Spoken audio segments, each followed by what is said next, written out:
Welcome to Footballland. I like that. So we've been given $1 billion and tasked with building a football-themed theme park in the Qatari desert in time for the 2022 Winter World Cup. And that's what we're doing. Each of us will pitch a ride and we'll vote on whether gets accepted into the park. That's right. We've got a lot of rides. Sooner or later, we are going to be starting to build this park. Yeah, I don't really want to go need all project manager on your ass, but... When? When we finished designing rides. I'd like you to start when we finished going project manager on my ass. Yeah, well, Ryan, you come up with so many good ideas. It's a shame to lose them. So until we run dry, we're going to have to just keep coming up with rides. And then we've probably got about 3 or 4 weeks to build it. Have you ever been in a taxi and you said, I'll pay you for speed? Have you ever been in a taxi and said, I'm in a hurry, I'm willing to pay extra if you get there quick? Yes. Oh. You have? Yes. Oh. Baby? What? What was your reason? Missing a flight. I there was we in go. danger of there missing we go. a flight. And did they go quicker? Yeah. There we go. I like the So Michael... I think we just tell the construction site, we've got $1 billion here. It would have cost us 500 million. Just double it. Can you do this in a couple of weeks, please, lads? Well, we've got Everyone no cash flow works better then. to a deadline. You're spending right up to the penny there. Minus a pen and a laptop. I don't want to come out of this losing money. You are. I'm keeping that pen as well. So and we're not flogging that on eBay to raise some extra cash. I like the Michael Schumacher anecdote that he was late for a flight and the taxi driver wasn't going quick enough, so he told him to pull over and get out, and he swapped and he drove at high speed to the airport. Oh my goodness! Is there a way that we could work that into a building analogy to get it done quicker? What, we go in and build it for them? Well, who's the best builder ever? Taylor Wimpey. What about the Australians that did didn't they come in and do the Wembley quicker? Sorry, guys. That was Polish. I can trump builders. that. North Korea. The North Koreans are very quick at building. I mean, say what you like about them, but they get their jobs done on time. Well, they sort of skirt around health and safety, so that drags on the timeline. If you want something done quickly, then get rid of the health and safety. Yeah, get the army in. So we're building in the Qatari desert with the North Korean army.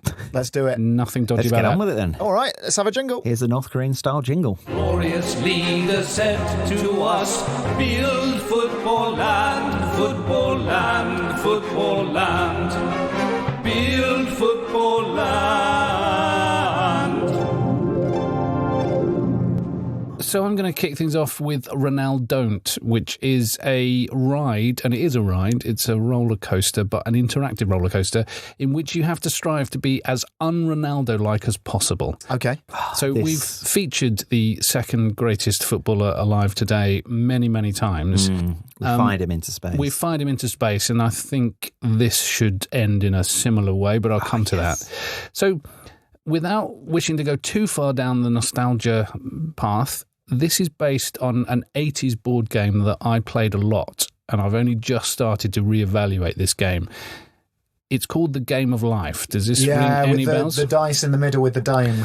Yes. You press that. I've heard of it. I do not know how to play it. I played it once. It was boring. I disagree. Just going to put that out there. Was it too much like life? It was, you had to spend 4 or 5 goes doing your tax return. Yeah, do the vacuuming, put the washing on. I disagree. It was boring. I thought it was actually quite exciting. Yeah. But, I've reevaluated it in that it's a capitalist nightmare. Right. If, like me, you're kind of left-leaning politics, it teaches horrendous things to kids.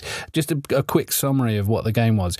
You started in infancy and you navigated your way around a finite board, so it's not like Monopoly where it could go on for days. You roll like a 4 and you've got to poo in your own pants. Yeah.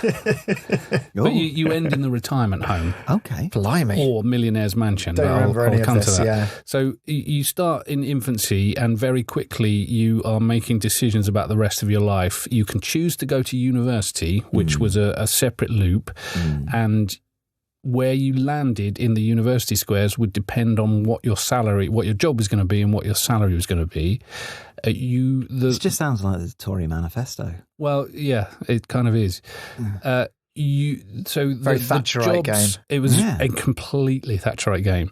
The jobs would start at quite low salaries. Lawyer was not the best paid. The best paid was $20,000 a year to be a journalist. What? Yeah.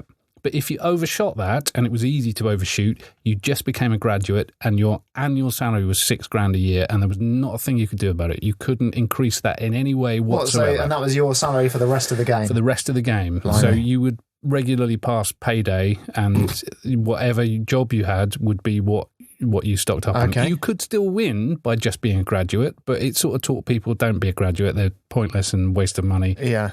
You won't be able to make ends meet. So you go through the passages of life, you get married, you have children. It's all about collecting status symbols. How long did this game last? Was it like a... Are you still playing it? Yeah. A very finite amount because you get to the end, you die. So a game would last about an hour. It was judged on status symbols and cash. It was the most capitalist Thatcherite game. It's a horrendous celebration of capitalism, and it strikes me that is what Ronaldo is in modern football. Yes. So to try and cleanse people of their obsession with Cristiano Ronaldo, this roller coaster replicates the game of life. I mean, the board itself was quite 3D. It was kind of humps and bridges and tunnels and stuff.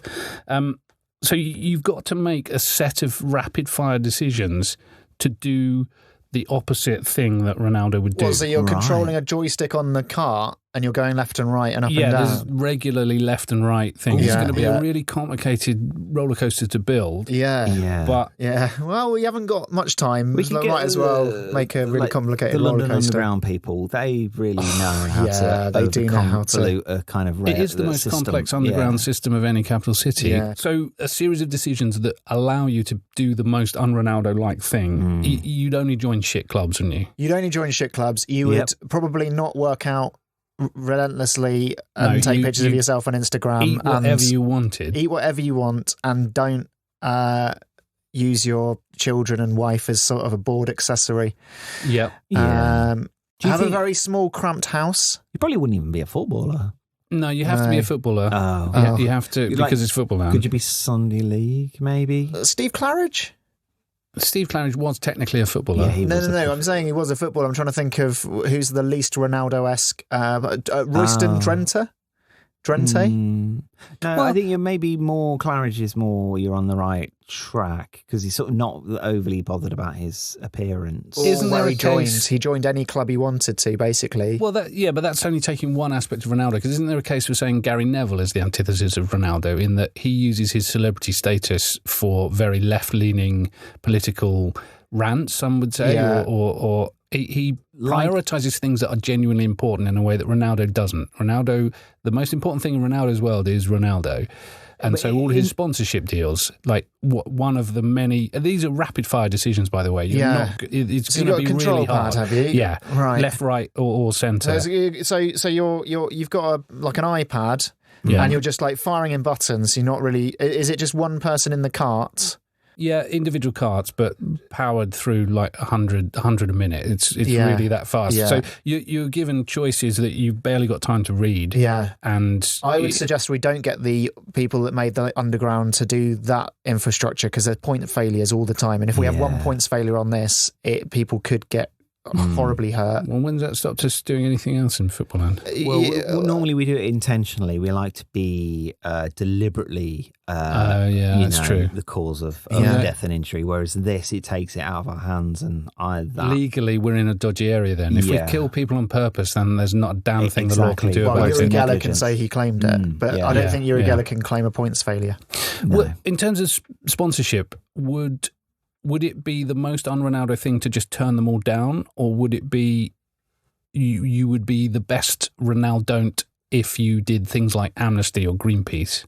Yeah, maybe. I mean, him like being sponsored by that oil company is quite. It's not good. The thing that inspired this was getting into an argument whilst I was at work with someone who was really impressed that Cristiano Ronaldo during the Euros moved the bottles of Coke for his press conference. The tournament was sponsored by Coke. He said, I don't want this rubbish. And this guy at work was like, that's so impressive. He's using his celebrity status in such a good way. And I was not having any of that because he's sponsored by not Coke. He's sponsored by a different fizzy drinks brand, right? Yeah, and he has plenty of chances to use his celebrity and his ego for good, and he never does it. Anti-obesity, anti-unhealthy thing that it was made out to be. No. In some circles, it might have been a clash of sponsors. Maybe, maybe you're given a can of Coke at the start of the ride. You've got to down that. Yeah, you've got to down that before you get on. Yeah. In the queue. I was wondering about the mechanism because. Is it multiple choice? Because if it's just 2 decisions, you're sort of approaching a point. I think 3 decisions at each point. And you've got to choose the most un-Ronaldo thing to do. Yeah. If one of the options is the Ronaldo thing, then that's really easy, isn't it? Because even at any speed, I could choose the un-Ronaldo thing to do. Well, not at any speed. Any speed. Yeah, do it quick. Ask me a Ronaldo, 2 options, A and B. You score a goal that's from 3 yards out. Do you celebrate as if you've scored a world class? Yeah. Okay, you've passed the test from me. Very, very, and that's going to be quite a large button for that question. Yeah. To push. So maybe smaller questions would be the only, because that's almost like a door-sized question. You could. There's a lot of reading to do in a very short space of time. When you get to, and that's always the problem with quiz shows. The clock runs, but it's very kind of dependent, on the host. Track back ever? No. No, that is no. You've got it wrong. He never tracks back. Yeah. So that rider for you ends. But I think every time you do the wrong thing. But you're wrong. Why am I wrong? Because he does track back. No. Once a game, he'll make a lung-busting run.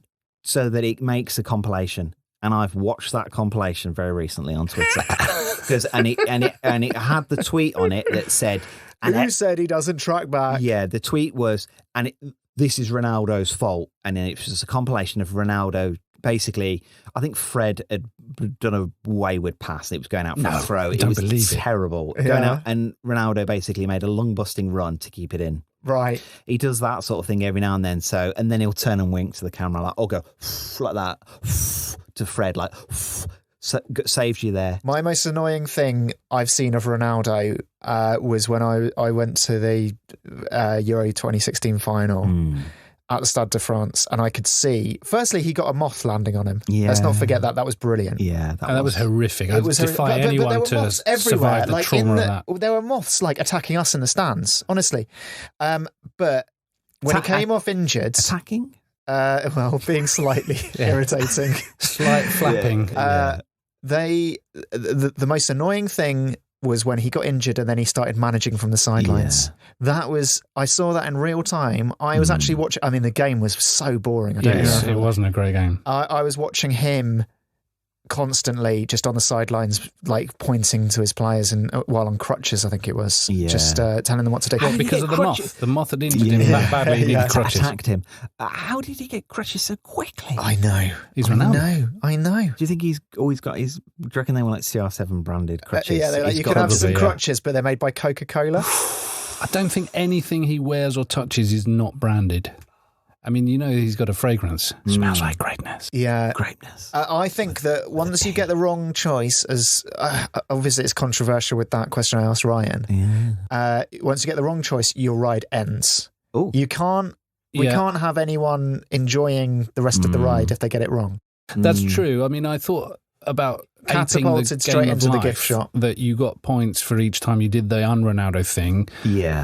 And so at the end it was judged whether you were a success or not, and if you accidentally became like Ronaldo, we'd just blast you off into space. I like that. Or that's I agree with the space thing. We could have 2 gift shops actually at the end of the ride, and it weighs up your choices. How much have you been like Ronaldo? If you've been over 50% like Ronaldo, you get put into a gift shop that just sells all of the products he's associated with. So to drink, you could have a can of oil. You could have his ab machine that he sold in Japan. If you go into the other gift shop, it's a messy themed gift. The mouth thing. He put his mouth and it had wings on it. Yeah, that's right. And then if you get the most un-Ronaldo, I think you go into. I was going to say messy gift shop, but I think it should be a Steve Claridge themed gift shop. Yeah. Just every shirt he played in. Yeah. That would fill the shop, wouldn't it? Unlike me, there are plenty of people that love Ronaldo, so they would enjoy being dumped into a Ronaldo thing. Good for them. They can go and buy it. We make the profit. We don't want people to have fun about being Ronaldo. We want to preach to the world that Ronaldo is a force for... I think you're underestimating the power of Steve Claridge. I think that a lot of people, ride goers, be like, I love Ronaldo, but I really want to see what this Steve Claridge gift shop's all about. Well, that's the lure then. That's answered my question. The lure, and that would be Steve Claridge's aftershave nickname, brand. The Lure by... Smells like corned beef. The Lure by Claridge. We're being very harsh on Steve Claridge. He was a good footballer. He's the opposite of Ronaldo. He's the opposite of Ronaldo. That makes him even better. Yes, he's a good guy. I'd like to have a drink with Steve Claridge. I would love to. Maybe we can do that in the gift shop. You can have a drink of Bovril with Steve Claridge in 50-degree heat. Yeah. And, beefy Bovril. The more clubs you remember he played for, the cheaper your drink is. Brilliant. Oh. That's great. Yeah. So, you just list every club you can think of. We'll start having to pay them. Just got to avoid like 8 clubs from the 92. Yeah. So all those in favour of Ronaldon't being admitted into Footballland, after 3 say aye. 3, 2, 1. Aye. Congratulations, Mark. Congratulations. I mean, more rockets, great. Less Ronaldo, what's not to like? Let me take your hand. I want to take you to Footballland. It's built in the sand.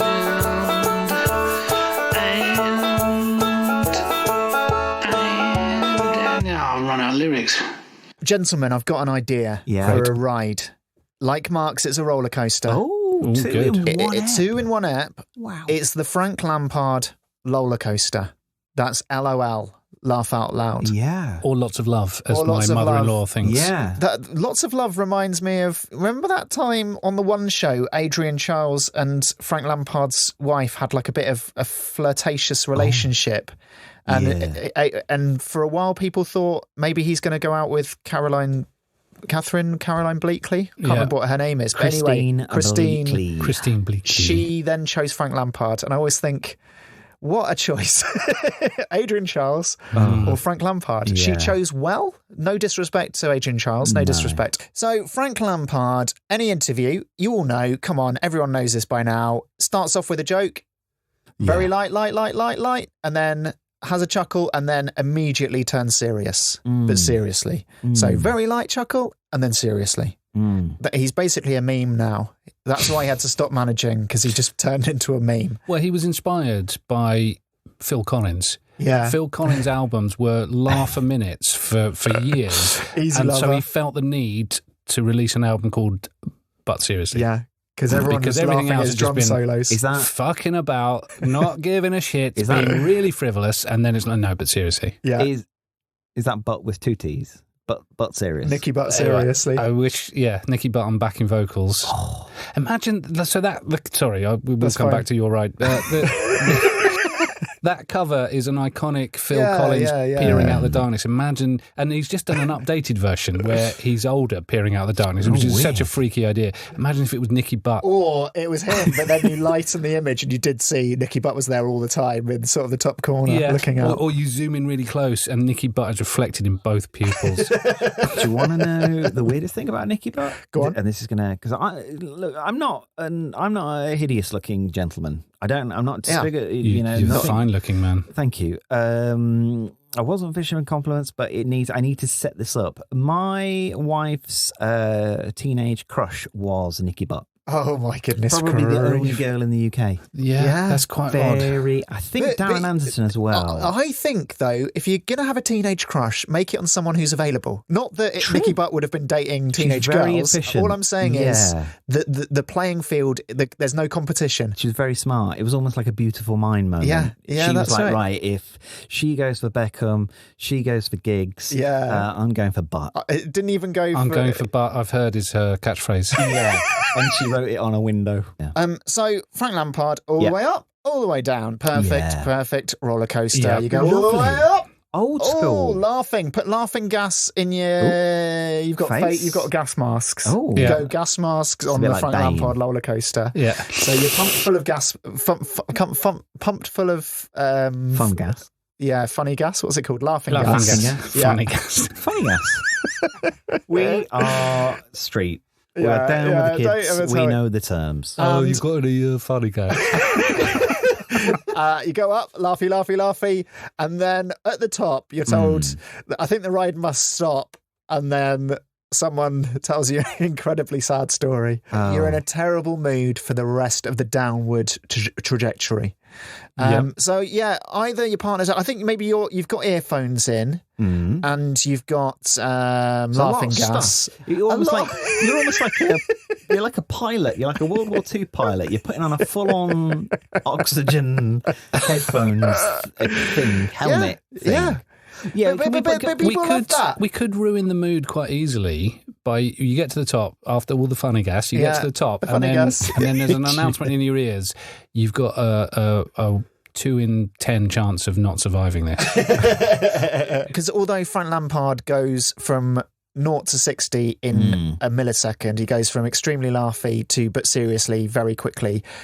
I just need to work out a way that we can replicate that in the ride and not you just sit at the top for 10 minutes while someone tells you an incredibly sad story or you watch a documentary. Linking that back to Frank Lampard, that would be like laughy and then silence for the rest of the interview. Yeah, for the rest of the interview. And then, so we need a quick trigger. And if we've got, say the gas mask, it could be like a 3D printed model of his face that you wear. Yes. So that pumps in like through his own mouth into yours. Yeah. Maybe, say Frank Lampard's kind of giving the kiss of funny life. I don't think it matters what the inside of a mask looks like. The funny kiss of life. And then his ears are the earphones. So everyone's going on this roller coaster in giant Frank Lampard masks. But it's not a Frank Lampard mask. If Frank Lampard's face is on the inside. I think it's got to be double-sided then. Double-sided Frank. So he's still giving you the kiss of life with that oxygen of his. I wondered if Frank Lampard went to private school, didn't he? Yeah, he did. I wonder if you get to the top of the ride and somebody just puts you in a box, jizzes on you and just throws you down the stairs. I think that's where Frank Lampard's face goes to. So he's laughing, he's having a great time, and then all of a sudden he sees like his older prefect boy, and then all of a sudden it just gets to a dark place, like a nam stare. Well, it is as sudden as that in interviews. We can go into our Russian bar, Enhancer Sports Bar. We get them to rustle up a drug that gives you a laughing high for 30 seconds up, but then the come down off that pill is really depressing. Public school bad. But yeah, anyway, nice and simple. We can put it in CONCACAF because he managed at New York FC, but he didn't do much interviews there, or from what I remember. But I just feel like, fuck it, there's a desert in CONCACAF at the moment. We haven't got that many rides. Stick it in there, up and down. Drugs. Frank Lampard giving you the kiss of life would work. No longer happens, but yeah. Except it might work if part of making the ride work was you had a model of Frank Lampard's head facing you and you had to hold on to him with your lips. If you let go, then the head would drop and the roller coaster would come to a halt. One alternative would be that you get on the ride as Christine Bleakley. Yeah. And on the way up, you're looking at Frank Lampard's face and you're having a lovely time. Hello, Frank, I love you. And then just as you get over the hump, the mask flips round. And it's Adrian. That is horrific. That's perfect. Yeah, that's brilliant. You cracked it. All right, lovely. Okay. So that's the roller coaster. Yeah. Frank Lampard's roller coaster. All in favour, say aye. 3, 2, 1. Aye. Thank you very much for indulging. Yeah, get on the Christine. I think that's, we probably need to work on that. Not that, but we do need to work on the name. Foot.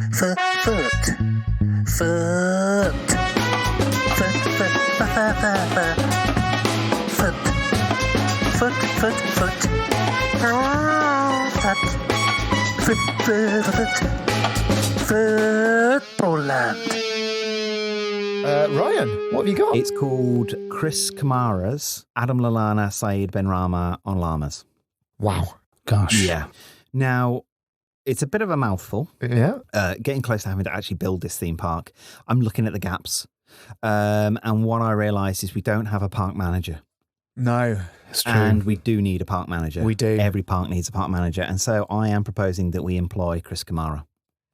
lovely man. I've sort of got a bit of a novel way that he's going to manage the park, rather than being sort of an elitist, kind of patriarchal kind of man sat in a control room. Yeah, like in Heidi High. Yeah.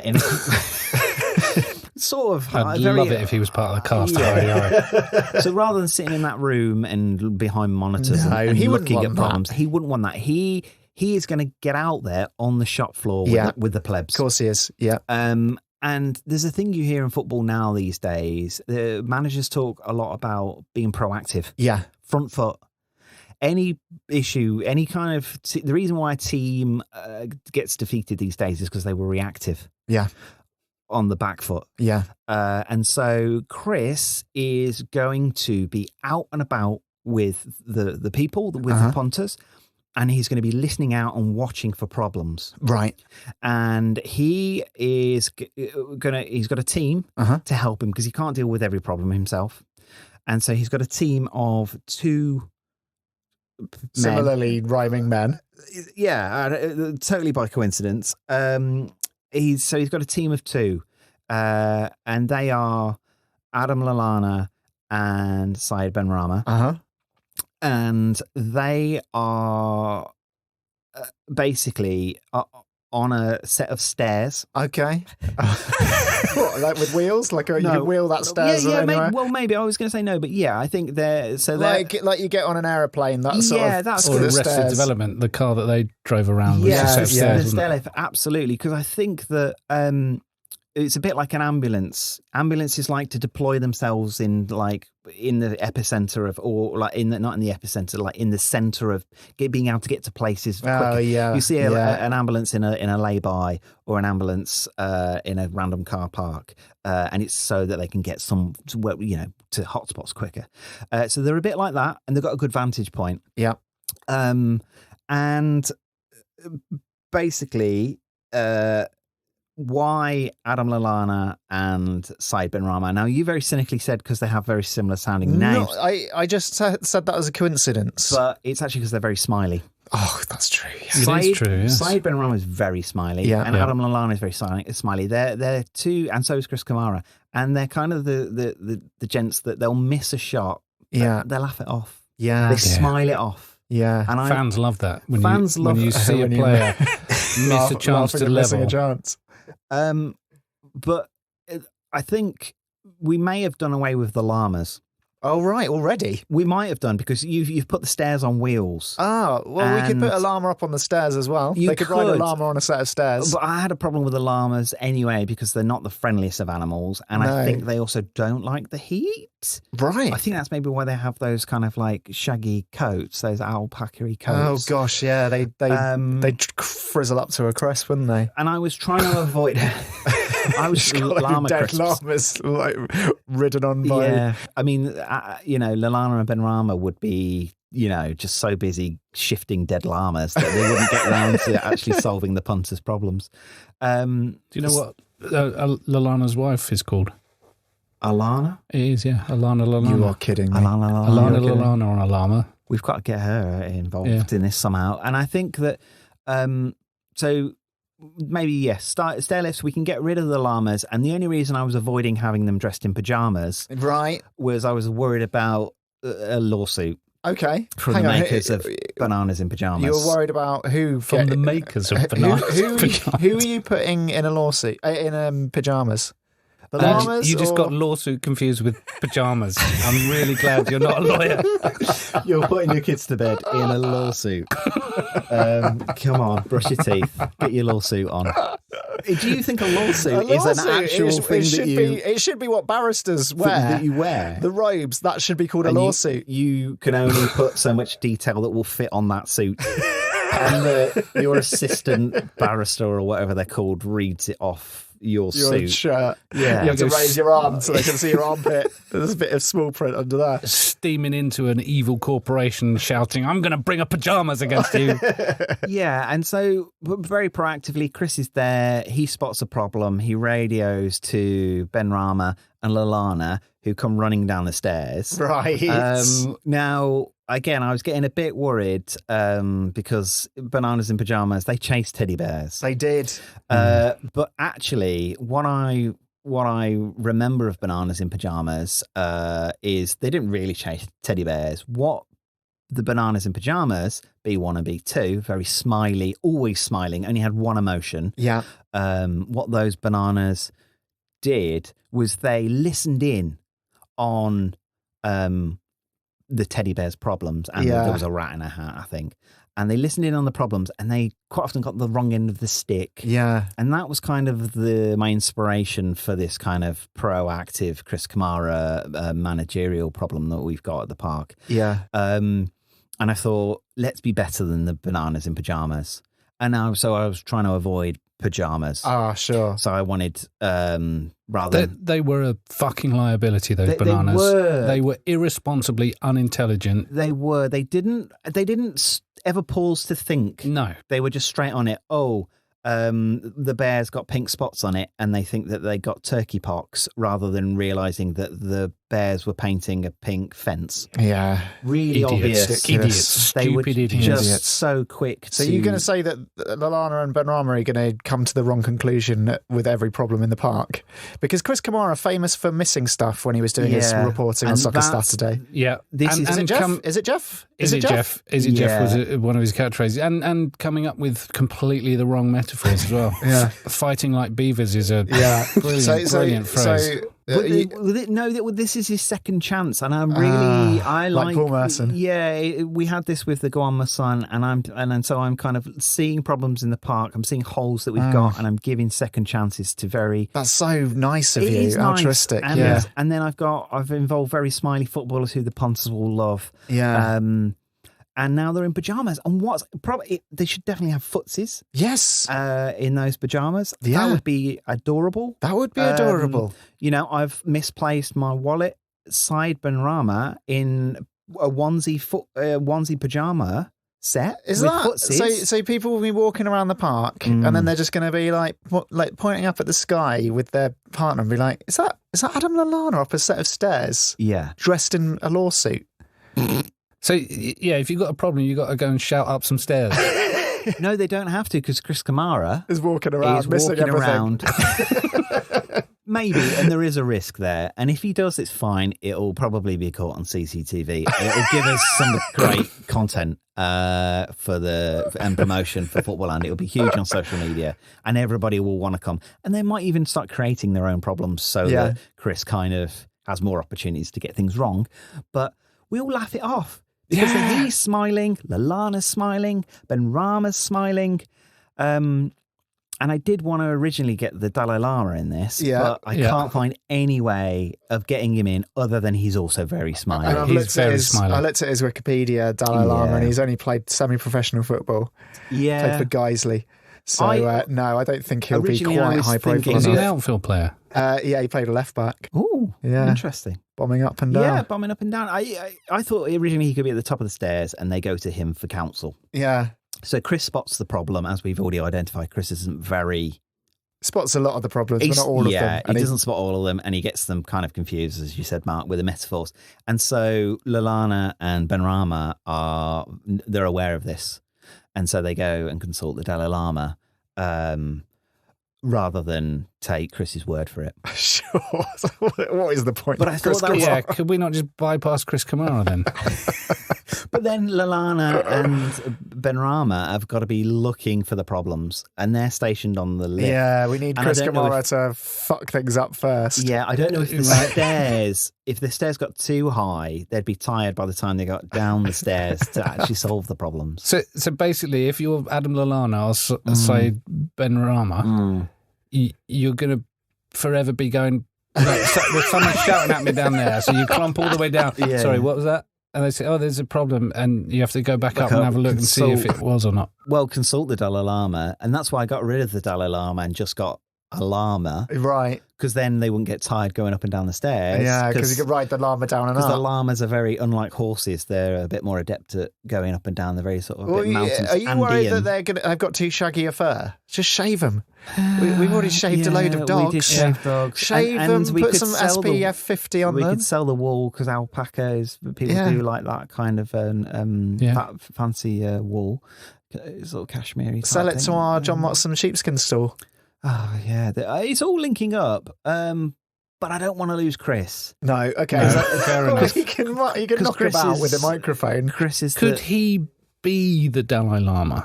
Ooh. Very good question. Could he be the Dalai Lama? But then they still have to spot things. So we're going to have to install a telescope on each of these stairs. Is the Dalai Lama not omniscient? I think he's just a human being, right? No, he's a supreme being. Well, do we think? I think it'd be great if like Adam Lallana and Said Ben-Rava can have a telescope each, just in case, so they can be looking around, spotting problems, just in case. Right, you've got the guidance of someone who's omniscient, and they're like, "Oh, but we really like telescopes." All right, you can have a telescope. And maybe Chris Kamara is a bit like the Dalai Lama. He's just lacking a bit of confidence, like. Is that how the new Dalai Lama's chosen? Maybe it's whoever's doing well. I think it's going to be Clinton Morrison. He's one step. So he could say things so wrong that they sound sort of like proverbial or you know, kind of like wisdoms, and you go away thinking about it. A bit like my old tutor at university who would say things like, "Who is to say the brown bear is any better than the white bear?" Oh, that's very wise. The white bear's a polar bear, isn't it? Yeah, but exactly. They don't have white fur, polar bears. Translucent fur. Oh, it's just the way that the way the hair's formed. So if you put a polar bear in, say, Milton Keynes, it'd still be white. It's the way the sun reflects off their coat. I always thought it looked a bit yellowy. You know when an old man with white hair is a smoker. Yeah, and I was always pissed on a polar bear at Milton Keynes Zoo. Chris Kamara, what are you doing? Oh, I don't know, Jeff. I'm just pissing on a polar bear. He doesn't like it. He's fighting like a beaver. All right. Good stuff. All right. Nice one. So a few things to iron out, but all those in favour of Chris Kamara's, Adam Lallana, Said Ben-Rama on llamas, potentially with the Dalai Lama, say aye after 3. 3, 2, 1. Aye. Congratulations, Ryan. It's really good. And it helps us. Really good. It makes total sense.